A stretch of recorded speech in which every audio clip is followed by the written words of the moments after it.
Putra mahkota Saudi menghadiri upacara di gereja Al-Hadid di Mesir, dan apa yang terjadi selanjutnya membuat seluruh jemaat tercengang. Halo, kembali lagi di Karya Vince, tempat di mana kita mengeksplorasi cerita-cerita luar biasa dari seluruh penjuru dunia. Malam ini, kita akan membawa Anda ke jantung kota Kairo, Mesir, ke sebuah peristiwa yang membuat seluruh jemaat tercengang. Apa yang sebenarnya terjadi ketika putra mahkota Arab Saudi, Muhammad bin Salman, melangkah masuk ke dalam sebuah gereja tua yang syarat sejarah? Tetap bersama kami untuk kisah luar biasa ini.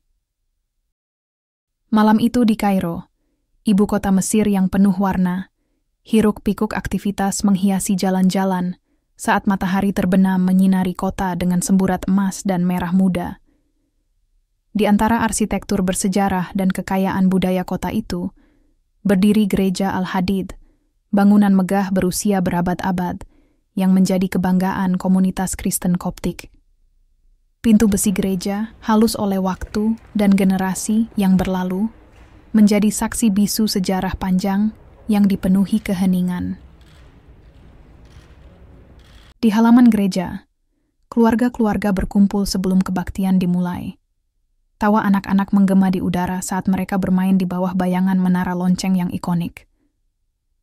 Di dalam gereja, Pastor Yusef sibuk menyiapkan kebaktian malam, menata lilin dan himne, tak menyadari bahwa sesuatu yang luar biasa akan terjadi di sana.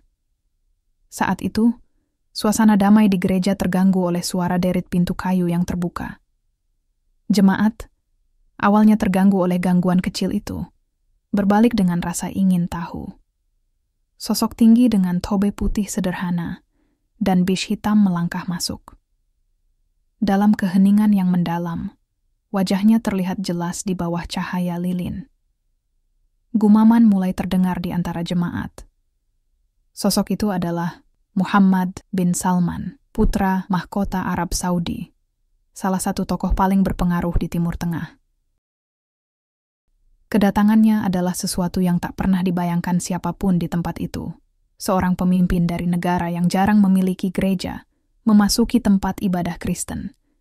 Kehadirannya bukan bagian dari jadwal resmi dan sengaja dirahasiakan, bahkan bagi rombongannya.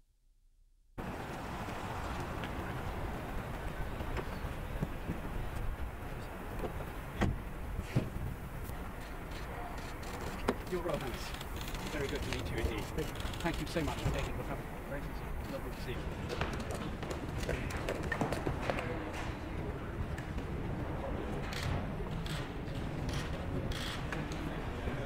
Your Romance, perhaps you can.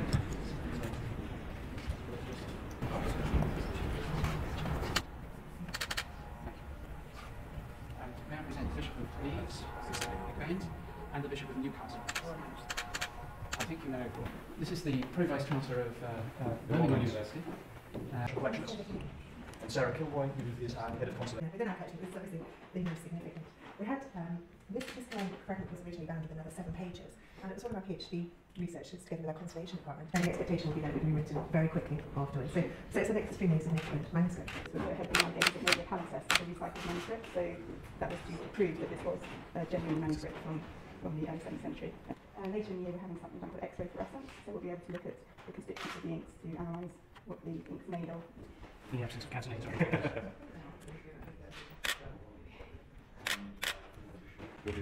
Thank you. Thank you. Thank you. And we have from our own collection here at London.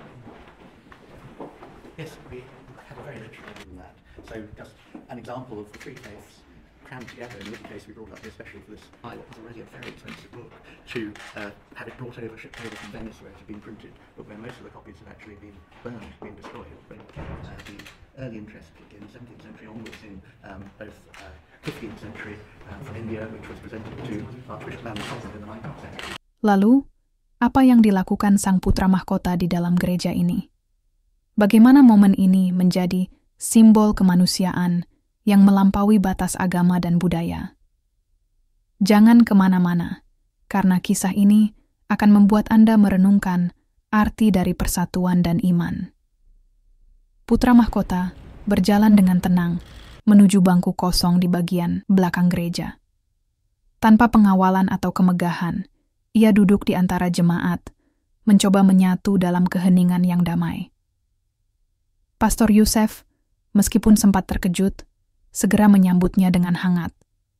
Di tengah kebaktian, suasana gereja terasa berbeda. Ada energi baru yang memenuhi ruang, kombinasi rasa ingin tahu, penghormatan, dan keterkejutan. Tetapi bagi putra mahkota, ini adalah perjalanan yang sangat pribadi. Dalam beberapa bulan terakhir, ia telah bergulat dengan tantangan besar dalam hidupnya, termasuk masalah kesehatan yang menguji tubuh dan jiwanya. Perjalanan itu telah merendahkannya, memaksanya mencari kekuatan di luar dirinya. Malam itu, kebaktian berlanjut seperti biasa, hingga Pastor Yusef mengundang jemaat untuk berbagi renungan. Keheningan meliputi ruangan saat Muhammad bin Salman bangkit dan berjalan ke depan. Suaranya tenang, namun penuh makna. Ia berbicara tentang pergumulan batinnya, pencarian makna hidup, dan kekuatan yang ia temukan dalam refleksi mendalam. Kata-katanya menyentuh hati setiap orang yang hadir, termasuk seorang anak laki-laki kecil yang memandangnya dengan mata penuh kekaguman. Saat kebaktian berakhir, suasana hangat menyelimuti ruangan. Anak kecil itu mendekati putra mahkota dengan membawa bunga putih. "Ini untukmu," katanya dengan polos. MBS tersenyum lembut dan menerima bunga itu. "Terima kasih, tetapi kamu adalah anak yang berani di sini," jawabnya dengan suara hangat. Meskipun malam itu tidak menjadi berita utama dunia, bagi mereka yang menyaksikannya, itu adalah momen yang tak terlupakan.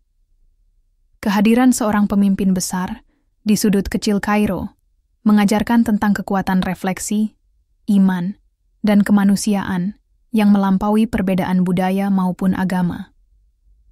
Malam itu, di bawah bayangan gereja Al-Hadid, sebuah babak kecil, namun bermakna dari sejarah telah ditulis.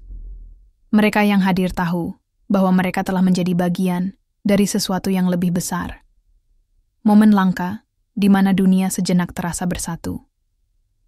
Dalam dunia yang penuh tantangan dan perpecahan, momen ini menjadi pengingat bagi kita semua bahwa harapan akan persatuan selalu ada.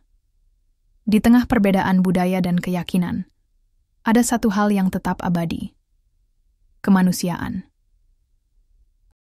Apa pendapatmu tentang kisah luar biasa ini? Bagaimana kita bisa belajar dari momen yang langka dan penuh makna ini?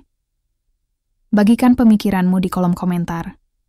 Dan seperti biasa, jangan lupa untuk like, subscribe, dan nyalakan lonceng notifikasi agar tidak ketinggalan kisah inspiratif lainnya di karya Vince.